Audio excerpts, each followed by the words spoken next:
You know, there comes a moment in your life when you begin to see things differently. The veil lifts, the fog clears, and suddenly you're not the same person you were yesterday. This awakening, this spiritual consciousness that floods into your being, it changes everything. But here's what most people don't tell you about this transformation. There are certain things, certain precious truths that you must keep sacred. You must protect them. Not because you're being secretive or dishonest, but because speaking about them to the wrong people at the wrong time can drain your energy, diminish your power, and set you back on your path. I'm going to share with you today 5 things that, when you're spiritually awake, you should never reveal to just anyone. And I'm going to explain why protecting these aspects of your spiritual life isn't about being closed off or superior. It's about honoring the divine work that's happening within you. It's about respecting the sacred process of your own transformation. The first thing you must never casually reveal to others is your spiritual experiences. When you begin to wake up spiritually, things happen. You might have profound meditations where you feel connected to everything in the universe. You might have moments of clarity where answers come to you seemingly out of nowhere. You might experience synchronicities that are so perfect, so precise, that they take your breath away. You might even have experiences that some would call mystical or transcendent. These are precious. These are sacred. These are the jewels of your spiritual awakening. But here's what happens when you rush to tell everyone about these experiences. First, most people won't understand. They can't understand because they're not where you are. They haven't had the same awakening, and that's not a judgment against them. It's simply a fact. When you try to explain a spiritual experience to someone who hasn't had one, it's like trying to explain the color red to someone who has never seen. The words don't capture it. The explanation falls flat. And what was profound for you becomes diminished in the translation. Second, when you share your spiritual experiences with people who aren't ready to hear them, you often encounter skepticism, mockery, or dismissal. Now, you might think you're strong enough to handle that. You might think their opinions don't matter. But let me tell you something about energy. When someone dismisses your spiritual experience, when they roll their eyes or laugh or tell you you're being ridiculous, they're sending negative energy towards something that was pure and beautiful for you. And that negative energy, it affects you more than you realize. It plants seeds of doubt. It makes you question yourself. It diminishes the power of what you experienced. I've seen this happen so many times. Someone has a beautiful, transformative spiritual experience. They're filled with light and love and understanding. And then they make the mistake of sharing it with a family member or coworker who isn't on the same path. That person responds with skepticism or concern or condescension. And suddenly, the person who had the experience begins to doubt themselves. Maybe I was just imagining it, they think. Maybe it wasn't real after all. And just like that, the gift is tarnished. The third reason to protect your spiritual experiences is that they're meant for you. They're personal communications between you and the divine, between you and your higher self, between you and the universe. When you broadcast them to everyone, you're diluting their power. You're taking something that was meant to transform you and turning it into entertainment or conversation. There's a sacredness to silence. There's a power in keeping certain things close to your heart. This doesn't mean you can never share your spiritual experiences. There are times and places and people with whom sharing is appropriate. If you're with someone who is genuinely on a spiritual path, someone who will honor what you're sharing, someone who can hold space for your experience without judgment, then sharing can be beautiful. It can deepen your connection. It can help both of you grow. But these people are rare, and you'll know them when you find them. You'll feel safe with them. You'll sense that they can receive what you're offering without diminishing it. The second thing you must protect is your spiritual practices. When you wake up spiritually, you naturally develop practices that nourish your soul. Maybe you meditate every morning. Maybe you do yoga. Maybe you spend time in nature communing with the trees and the sky. Maybe you journal. Maybe you pray. Maybe you chant. Maybe you do energy work. Whatever your practices are, they're yours. They're working for you. They're helping you grow and expand and connect. But when you start telling everyone about your practices, several things can happen, and none of them are good. First, people might judge you. They might think you're weird or strange or too far out there. And again, their judgment carries energy that can affect you.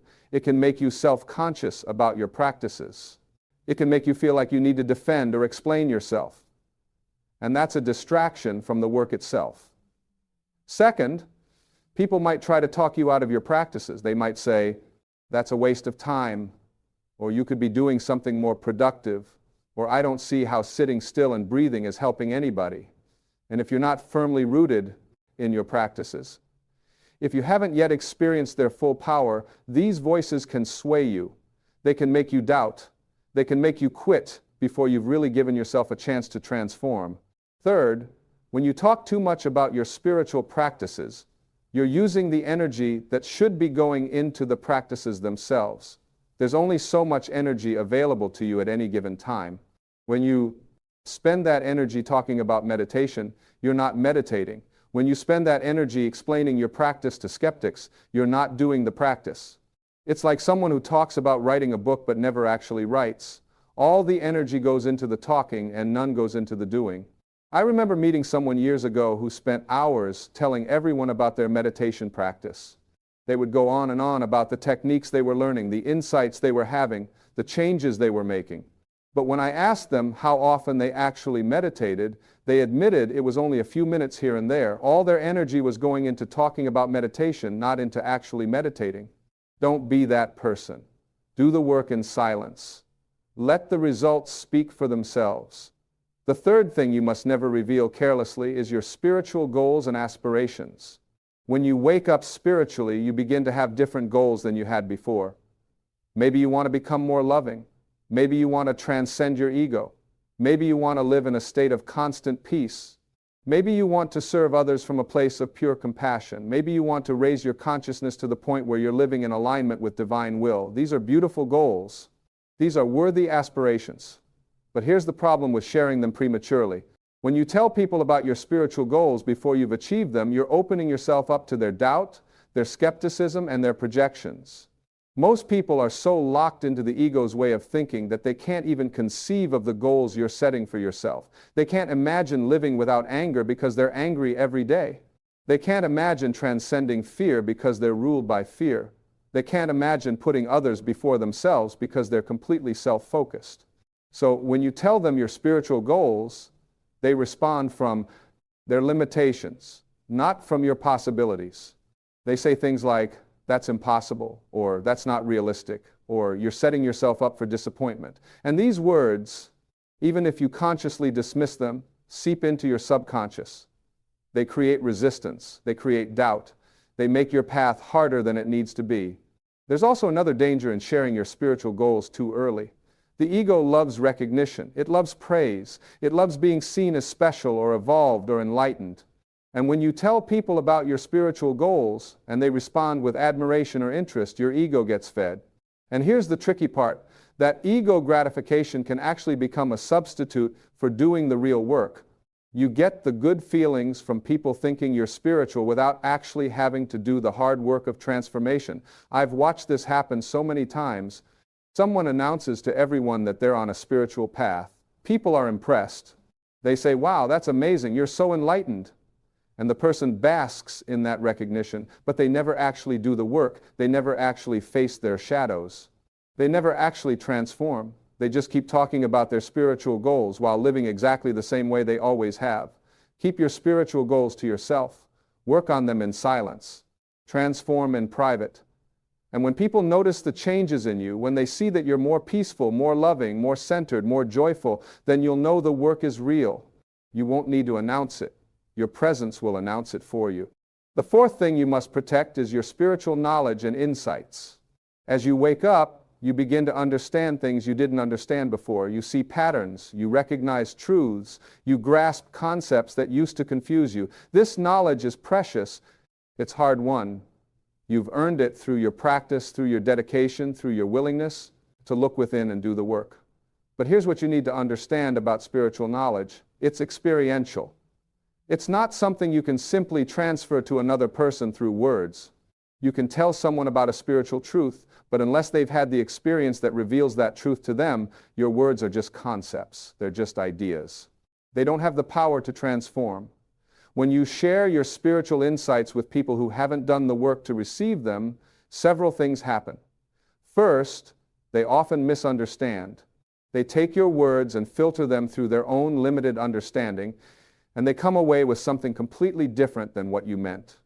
Second, they often dismiss your insights as naive or simplistic, because spiritual truths often are simple, but they're not simplistic. There's a difference. The truth that love is the answer sounds simplistic to someone who hasn't understood what real love is.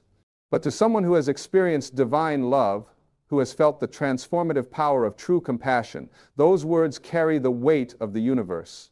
Third, when you share your insights too freely, you can create resentment or resistance in others. They feel like you're claiming to know more than they do. They feel like you're being superior or condescending, and they push back, they argue, they debate. And suddenly, you're in an ego battle about spiritual truths, which is the most absurd contradiction there is. The ancient teachers knew this. That's why they taught that when the student is ready, the teacher appears. That's why they spoke in parables and metaphors. That's why they were selective about who they taught certain things to. It wasn't because they were elitist. It was because they understood that spiritual knowledge can only be received when someone is ready to receive it. Otherwise, it's just noise. So when you have insights, when you understand something profound about the nature of reality or consciousness or love or purpose, hold it gently in your heart. Let it transform you. Let it change how you live. And if someone comes to you genuinely seeking, if they're ready to hear, you'll know, you'll feel it, and then you can share. But don't cast your pearls before swine, as the old saying goes. Don't give your precious spiritual insights to those who can't appreciate them. The fifth thing you must never reveal carelessly is your spiritual progress. When you're doing the work, when you're meditating and practicing and growing and transforming, you'll notice changes in yourself. You'll become more patient. You'll become less reactive. You'll find peace in situations that used to disturb you. You'll feel love for people you used to judge. You'll experience moments of pure joy for no reason at all. This is progress. This is growth. This is the fruit of your spiritual practice. But the moment you start announcing your progress to others, you run into problems. First, there's the ego trap. When you tell people how much you've grown spiritually, your ego is speaking. The part of you that's actually spiritually evolved doesn't need to announce it. It doesn't need recognition or validation. Only the ego needs that. So the very act of announcing your spiritual progress is evidence that you're not as far along as you think you are. Second, when you talk about your spiritual progress, you invite comparison and competition.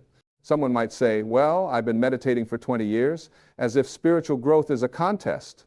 Someone else might feel inadequate because they're not where you are, and your sharing has actually made them feel worse about themselves, which is the opposite of what spiritual growth is supposed to do.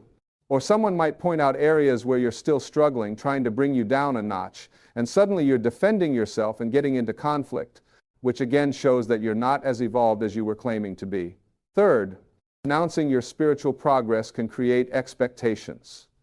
People start expecting you to be peaceful all the time. They expect you never to get angry or frustrated or sad. They put you on a pedestal. And then when you're human, when you have a bad day or make a mistake or react poorly to something, they're disappointed. They might even accuse you of being a fraud. And now you're dealing with all of that energy instead of simply continuing your practice. The truth about spiritual progress is that it's not linear. You don't just keep moving forward in a straight line. You have breakthroughs and setbacks. You have days when you feel connected to everything and days when you feel lost and alone. You have moments of pure enlightenment and moments when you're completely caught up in ego. That's the nature of the path. And when you haven't announced your progress to anyone, you're free to have this very human, very real experience without the pressure of other people's expectations. Let me tell you something about true spiritual maturity. The more spiritually evolved someone actually is, the less they need to talk about it. They just live it. You feel it when you're around them. There's a peace that emanates from them. There's a love that flows through them. There's a wisdom in their words and a compassion in their actions. But they're not announcing it. They're not claiming it. They're simply being it. Think about the truly great spiritual teachers throughout history. Yes, they taught. Yes, they shared. But they didn't go around announcing how enlightened they were. They didn't make their spiritual progress the topic of conversation. They simply lived in alignment with spiritual principles, and their lives became the teaching. So what do you do instead? How do you navigate your spiritual awakening if you can't share these 5 things with everyone? First, find your tribe. Find the people who are on a similar path. They exist. They're out there. And when you find them, you'll know. You'll be able to share your experiences, your practices, your goals, your insights, and your progress with them, and they'll receive it with honor and respect. They'll understand. They'll support you. They'll celebrate your growth without making it about ego. These are your spiritual friends, your soul family. Cherish them. Second, keep a journal. Write about your experiences. Document your insights. Record your progress. This serves 2 purposes. It gives you an outlet for expression that doesn't require sharing with others who might not understand. And it creates a record of your growth that you can look back on later. You'll be amazed at how far you've come when you read entries from months or years ago. Third, trust the process. Trust that you don't need everyone's validation or understanding. Trust that your spiritual path is between you and the divine. Trust that the work you're doing in silence is more powerful than any words you could speak. Trust that when you transform yourself, you transform the world, even if nobody ever knows your story. Fourth, be discerning. Learn to sense who can receive what you have to share and who can't. This isn't about being judgmental, it's about being wise. It's about honoring both yourself and others by not putting them in a position where they feel compelled to respond to something they don't understand. When someone is ready, they'll ask, they'll seek, and you'll know that it's safe to share. Fifth, let your life be your message. Instead of talking about how spiritual you are, live spiritually. Be kind, be patient, be loving, be peaceful, be generous, be authentic, be present. When you live this way, you're teaching without words. You're sharing without announcing. You're transforming the world simply by being who you are. Now, I want to address something that might be coming up for you as you hear this. You might be thinking, but isn't this contradictory? If I'm supposed to keep all these things secret, then why are you sharing this teaching? Aren't you revealing spiritual knowledge? And that's a great question. Here's the distinction. I'm not sharing my personal experiences, my specific practices, my individual goals, my private insights, or my personal progress. I'm sharing a principle.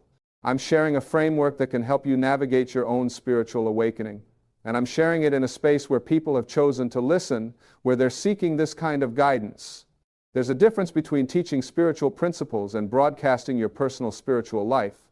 One is about serving others by sharing wisdom that can help them. The other is about feeding your ego by seeking validation or recognition. The question you always have to ask yourself is, why am I sharing this? Am I sharing it to help someone who's genuinely seeking? Or am I sharing it because I want to be seen as spiritual or special or evolved? The motive matters. Also, understand that there will be times when you make mistakes with this. You'll get excited about something you experienced, and you'll share it with the wrong person. You'll mention your meditation practice to someone who mocks it. You'll talk about your spiritual goals to someone who thinks they're ridiculous. And you'll feel that energy drain, that diminishment, that doubt creeping in. When this happens, don't beat yourself up. Just recognize it as a learning experience. You'll become more discerning over time. You'll develop better judgment about who to share with and who not to share with. The spiritual path is not about perfection. It's about progress. It's about growing and learning and becoming more conscious. Every mistake is an opportunity to become wiser. Every misstep is a chance to course correct. Be gentle with yourself. Be patient with yourself. And keep going. Let me share something else with you that's really important. Protecting these 5 things isn't about building walls or isolating yourself. It's about creating healthy boundaries. There's a difference. Walls keep everyone out and keep you locked in. Boundaries allow healthy connection while protecting your energy and your growth. You can still be open, loving, and connected while maintaining these boundaries. In fact, these boundaries actually enable you to be more open, more loving, and more connected because you're not constantly dealing with the energy drain of sharing sacred things with people who can't receive them. Think of it like this. If you have a young plant, a seedling that's just starting to grow, you protect it. You don't put it in harsh sun immediately. You don't expose it to strong winds. You create the right conditions for it to develop strong roots and sturdy stems, and then, when it's strong enough, you can transplant it anywhere and it will thrive. Your spiritual awakening is like that seedling. Protect it in the early stages. Give it the right conditions to develop. And when you're rooted firmly in your spiritual truth, when you're strong in your practice, when you're solid in your understanding, then you can handle anything the world throws at you. Another thing I want you to understand is that this protective approach is actually an act of love. It's love for yourself, first of all. You're honoring your own spiritual growth as sacred. You're respecting your own process. You're taking care of your own energy. But it's also love for others. When you don't burden people with spiritual information they're not ready for, you're respecting where they are. You're not pushing them. You're not making them uncomfortable. You're allowing them to be on their own path at their own pace. There's a beautiful wisdom in knowing when to speak and when to be silent, in knowing when to share and when to hold back, in knowing when to teach and when to simply be. This wisdom comes from paying attention to energy, to intuition, to the subtle signals that tell you whether sharing will serve or harm. Develop this wisdom, trust it, act on it. Now, let's talk about what happens when you do protect these 5 things. What changes when you keep your spiritual experiences, practices, goals, insights, and progress sacred and private? First, you'll notice that your spiritual growth accelerates. All that energy that was leaking out through talking about your path is now going into walking your path. You're doing the work instead of discussing the work. And the work is what transforms you. Second, you'll develop a deeper connection with the divine. When your spiritual life is between you and the infinite, when it's not mediated through other people's opinions and reactions, it becomes purer. It becomes more authentic. You're not performing spirituality for an audience. You're living spirituality for yourself and for God, or source, or universe, or whatever word resonates with you for that highest power. Third, you'll find that you become more peaceful. You're not constantly defending your choices or explaining your experiences or justifying your path. You're simply walking it. And there's tremendous peace in that. There's a quiet confidence that comes from knowing who you are and what you're doing without needing everyone else to understand or approve. Fourth, you'll discover that the people who are meant to be in your life will recognize your light without you having to announce it. They'll sense something different about you. They'll feel the peace you carry. They'll notice the love that flows from you, and they'll be drawn to it. These are the people who will ask you questions. These are the people who will seek your guidance. These are the people who will truly receive what you have to offer. And you won't have to chase them or convince them or prove anything to them. They'll simply know. Fifth, you'll become a living example of spiritual principles rather than just someone who talks about them. And this is the most powerful form of teaching there is. When people see that you're genuinely peaceful in situations that would disturb others, when they see that you're genuinely loving toward people that others would judge, when they see that you're genuinely joyful even when circumstances are challenging, they'll want what you have, and they'll be open to learning from you because your life has proven the validity of your path. I want to emphasize something here. This teaching about protecting these 5 things is not about being secretive for the sake of being secretive. It's not about creating mystery or playing spiritual games. It's about respecting the sacred nature of your own transformation and having the wisdom to know that not everyone can or should be privy to your most intimate spiritual experiences. Some things are meant to be held close. Some things are meant to be private, and that's okay. That's actually healthy. In our culture, we've become so accustomed to sharing everything. We post our thoughts on social media. We broadcast our feelings. We document every aspect of our lives for public consumption. But your spiritual life is not content. It's not something to be packaged and presented for likes and comments. It's the deepest, most profound part of who you are. It deserves to be treated with reverence and respect. When you wake up spiritually, you're being given a tremendous gift. You're being given the opportunity to see beyond the illusion, to connect with truth, to align with love, to experience the divine. Don't squander this gift by carelessly sharing it with those who will diminish it. Be wise, be discerning, be protective of this precious awakening that's happening within you. And remember, silence is not the same as hiding. Silence is not the same as shame. Silence is power. Silence is strength. Silence is the container within which transformation occurs. The butterfly doesn't announce to the world that it's transforming inside the cocoon. It simply does the work in darkness and silence. And when the transformation is complete, it emerges in all its beauty, and everyone can see the result. You don't need to narrate your transformation. You just need to undergo it. As you continue on your spiritual path, you'll find that these 5 things I've shared with you become natural to protect. You won't have to think about it or force it. You'll simply feel in your body when something should be kept private. You'll sense when sharing would be draining rather than nurturing. You'll know when to speak and when to remain silent. This is part of spiritual maturity. This is part of developing wisdom. And here's something beautiful that happens. When you protect these 5 things, when you create this sacred space around your spiritual life, you actually become more available to serve others. Because you're not depleted, you're not drained, you're not constantly dealing with the aftermath of sharing too much with the wrong people. You're full, you're energized, you're centered. And from that place of fullness, you can give generously to those who truly need what you have to offer. Your spiritual awakening is not about you becoming separate from the world. It's not about you becoming superior to others. It's not about you building some kind of exclusive club. It's about you becoming so fully yourself, so aligned with truth, so connected to love that you can be a healing presence in the world. But you can only do that if you protect your energy, honor your process, and respect the sacred nature of your transformation.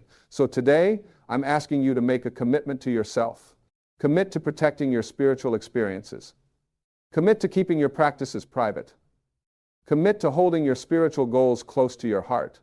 Commit to discerning who receives your spiritual insights.